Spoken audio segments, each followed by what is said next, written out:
Hey everyone, my name is Katie Robertson. I'm the founder and director for the Anchor Gathering, and this is the Anchor Moment, and I want to tell you a little bit about what that is.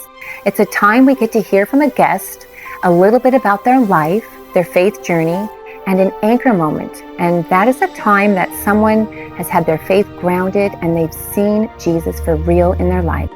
So we are so excited at this time you get to hear firsthand a personal story from one of our guests, and we hope that you'll be encouraged. I'm Christy Haacke, and for my day job, I get to bring meaningful experiences to life across the country by creating events that really bring life, hope, and future to the world's most vulnerable. And I do this as the director of conferences and events at World Vision, which is a Christian humanitarian aid organization based right here in the greater Seattle area. In my personal life, I just love the beautiful creation all around us, and I love to take it in. I find joy in doing that as an avid runner. I also am so glad that we are back to doing life with people, and I'm sure many of you are as well. And I just treasure the time that I have with family and friends. And most recently, I'm a newlywed marrying my best friend, soulmate, and running partner. And I'll tell you a little bit more about that later. I was born in a fourth generation pastor's home. You know, I have an older brother and a younger sister, and I think we'd all say we grew up in a fairly idyllic home. We had a fast-paced life, and it was all centered around the church. And we had really amazing parents who were positive and life-giving, and they demonstrated to us what life looked like serving God and others. After leaving home at 18, I pursued a life with faith at the center, and after completing my education, I worked at a Christian university where I met and married a man that had big dreams of changing the world together, or so I thought. I'll come back to that. You know, I've experienced several significant anchoring moments in my life, and one came right before my 32nd birthday, which was also a week before I was supposed to run my first New York City marathon. Life as I knew it came to a crashing halt, and I discovered that the man I was married to might not be the man I thought he was as I began to discover some heart-shattering news. At the time, I actually thought I was living the quintessential life on the Upper West Side of Manhattan, but little did I know that that wasn't the case. Within hours of making these heartbreaking discoveries, I found myself on a plane headed to the West Coast, where my parents lived in Portland, Oregon, and they just opened their arms and embraced me there as I really sought to discover truth. And I did find truth. So after returning to Portland, a week later, I was determined to go back and run that race and finish that goal. My personal life was unraveling and it felt so hopeless, but my faith and something within me prompted me to go and complete that race. So on November 1st, I laced up my running shoes and I hit the ground of New York City to accomplish that exhilarating feat. And along the route, friends and family held up signs that said, "Christy, this is your race. This is your story. Run like you mean it." And little did I know that this marathon would become a symbolic experience in my life story. What a great challenge it was. And crossing the finish line that day, I felt victorious. And I felt, believe it or not, that God was with me and supporting me, even in the most challenging of times that I was facing in my personal life. So after that race, I returned to Portland, and for the next 6 months, I faced the biggest fears of my life, as I came to discover that the husband that I was married to lived a double life, both professionally and personally. You know, when I left the city, I knew that things were bad, but I just didn't know the extent of how bad it really was.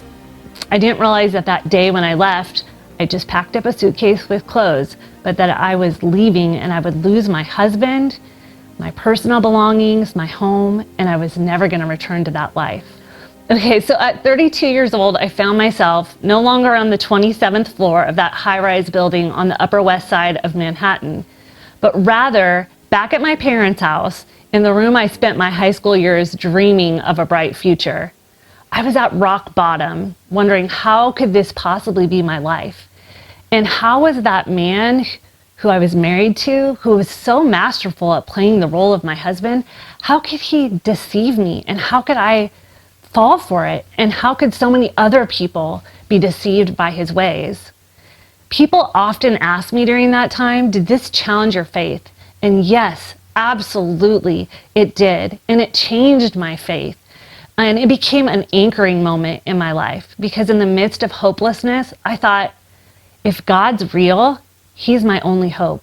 And I'd seen enough in life to believe, I think He's real.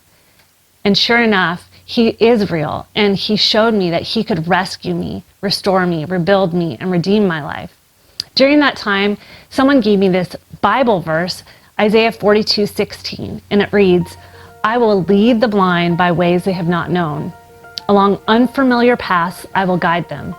I will turn darkness into light before them and make rough places smooth.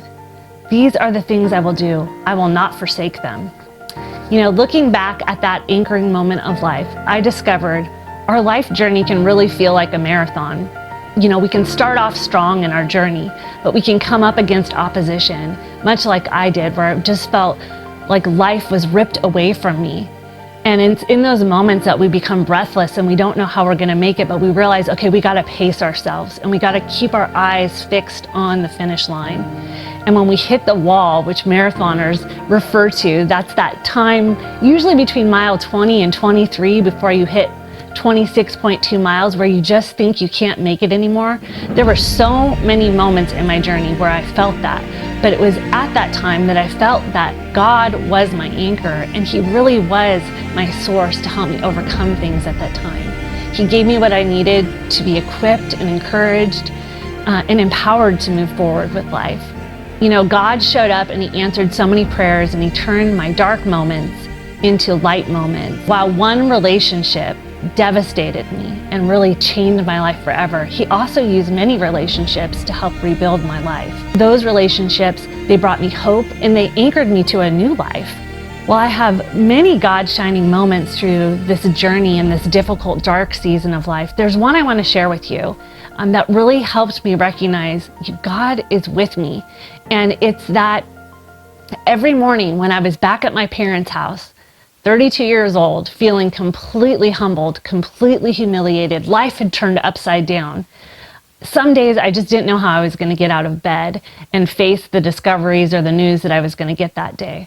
But I'd come down to the kitchen counter, and on the kitchen counter would be a piece of paper with a word typed out for the day. And oftentimes there was a scripture verse with that word as well.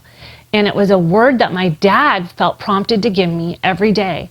And it was a word that I could hold on to or focus my thoughts on. It would be something like courage or strength or hope or future. And these words really sustained me and were a bright light during that dark season. And I could see that God was using that to just move me forward in the midst of the pain. Going back to the whole marathon, since that first marathon, races have become a big part of my life.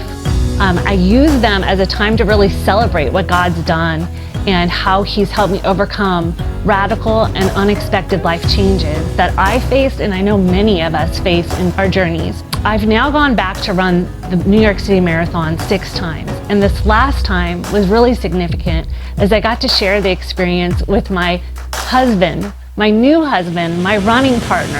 He has been such a significant part of rebuilding and restoring my life. I hope that you can be encouraged that despite your circumstances, God is faithful. And if we keep our eyes on Him and we don't lose hope and we stay fixed on that finish line, life can look bleak. And in those dark moments, we must fight for light over darkness, healing over pain, and dancing over mourning. Every time I hit the road to run and start a race, I can hear the crowd cheering. A fresh wave of adrenaline rushes over me. But there's something more powerful. I feel joy. And I know that joy comes from the fact that God has not forsaken me.